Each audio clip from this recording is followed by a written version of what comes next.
Whilst living in London, Shelley eloped with Harriet Westbrook, a friend of his younger sister. She was the daughter of a coffee house owner. They ran off to Edinburgh and were married there. Shelley was restless. They moved around the country, never staying in the same place more than a few months. They went to Cumberland, York, Dublin, Wales, London again, Edinburgh again, and Bath. Whilst in Dublin, Shelley wrote an address to the Irish people. In it we can hear his tireless campaigning spirit. You are not blind to your present situation. You are villainously treated. You are badly used. That this slavery shall cease, I will venture to prophesy. Your enemies dare not persecute you longer. The spirit of Ireland is bent but not broken, and that they very well know. I wish your views to embrace a wider scene, to think for your children and your children's children, to take great care, for it all rests with you. But while one tyranny is destroyed, another more fierce and terrible does not spring up. Take care then of smooth-faced impostors who talk indeed of freedom, but who will cheat you into slavery. Do not inquire if a man be a heretic, or if he be a Quaker, or a Jew, or a heathen, but if he be a virtuous man, if he loves liberty and truth, and if he wishes for happiness and peace of humankind. O Ireland, thou art the isle on whose green shores I have desired to see the standard of liberty erected, a flag of fire, a beacon at which the world shall light the torch of freedom. Harriet was also appalled by the oppression that she saw in Ireland, and whilst they were in Dublin she wrote to her friend Elizabeth Hitchener. How often do we hear people say that poverty is no evil? I think that if they had experienced it they would soon alter their tone. To my idea it is the worst of all evils. The many crimes we hear of daily are the consequences of poverty. It was also Harriet who, when some of the Luddites were hanged in York, she sent money in order to set up a fund for their families.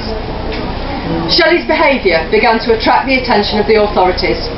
One of his servants was arrested and imprisoned for 6 months for putting up posters of Shelley's Declaration of Rights.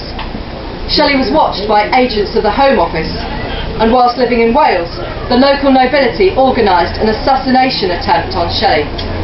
Fortunately, this was unsuccessful. Vivienne Westwood, the designer who is credited with the invention of punk fashion, describes a situation with which Harriet and Shelley would probably have identified. The riverboat trip was arranged to coincide with the release of God Save the Queen, which came out with the Queen's Silver Jubilee. The whole country was plastered with royalist propaganda, and there was media saturation about the royal family. It seemed so tawdry and insincere. A gig on a Thames pleasure boat was organised. The boat was decorated with a streamer saying, "Queen Elizabeth welcomes the Sex Pistols." Everyone got drunk, and a lot of speed was taken. Fights broke out, and the captain radioed the police. 2 police patrol boats came alongside, and there were policemen everywhere. As we filed down the gangplank, Malcolm started screaming, "Fascist pigs!" and the police dragged him off. I shouted, "Oh my God, they've got Malcolm!" When we all got to the police station though, I just did a cartwheel and we all started messing about. The police didn't know how to take it. In fact, they were acting very stupidly. They were trying to describe us and reading out what they'd written on the charge sheets. They said I had 4 sensuous lips because I had my lips painted in 4 different colours. I was locked up overnight, and I was concerned about my boys at home because I couldn't get a message to them. Harriet gave birth to Shelley's first child, Ianthe, in 1813. They began to have domestic disputes. Shelley wanted the baby to be fed by Harriet. She wanted a wet nurse. Harriet's sister Eliza came to live with them and soon began to drive Shelley up the wall. Shelley's father was now only allowing him £200 a year, and Harriet's family disapproved of their nomadic, radical lifestyle. Shelley refused to give in. He would not retract his principles for the sake of a financially more secure and comfortable life. In his poem, Queen Mab, he asserts his beliefs, especially his fury and disgust at the evil done in the name of religion.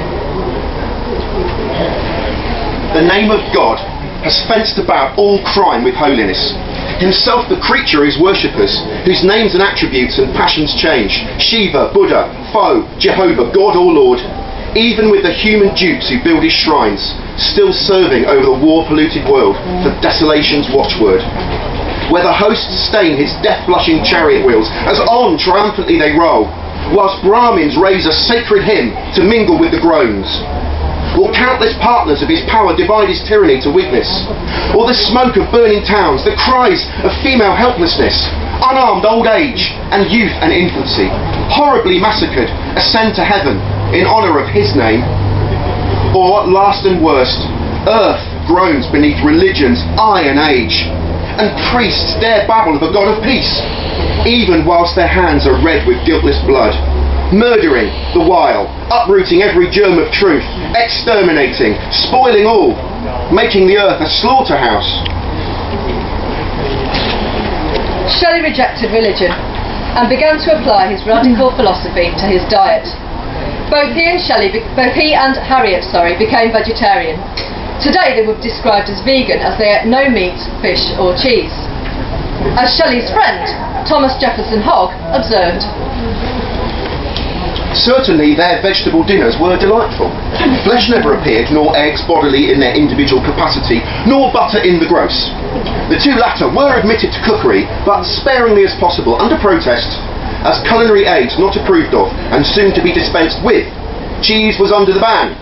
Milk and cream might not be taken unreservedly, however, they were allowed in puddings, and to be poured sparingly into tea as an indulgence to the weakness of neophytes. Shelley wrote another two prose pieces, a vindication of a natural diet and an essay on the vegetable system of diet. Both give a rational, well-considered argument for adopting a vegan diet. He even described the process of reducing and removing animal flesh gradually as being like a drunkard coming off alcohol, going vegan cold turkey, or cold tofu. He also made the connection between farmed animals and disease, long before foot and mouth or bird flu made more people question farming methods. He exposed the cruelty inherent in farming. Chickens are mutilated and imprisoned until they fatten. Calves are bled to death that their flesh may appear white. And a certain horrible process of torture finishes the gluttonous repasts with which Christians celebrate the anniversary of their Saviour's birth. The single consideration that man could not swallow a piece of raw flesh would be sufficient to prove that the natural diet of the human species did not consist in the carcass of butchered animals. These victims are called into existence by human artifice, that they might drag out a short and miserable life of slavery and disease, that their bodies might be mutilated, their social feelings outraged. It were much better that a sentient being should never have existed than that it should have existed only to endure unmitigated misery.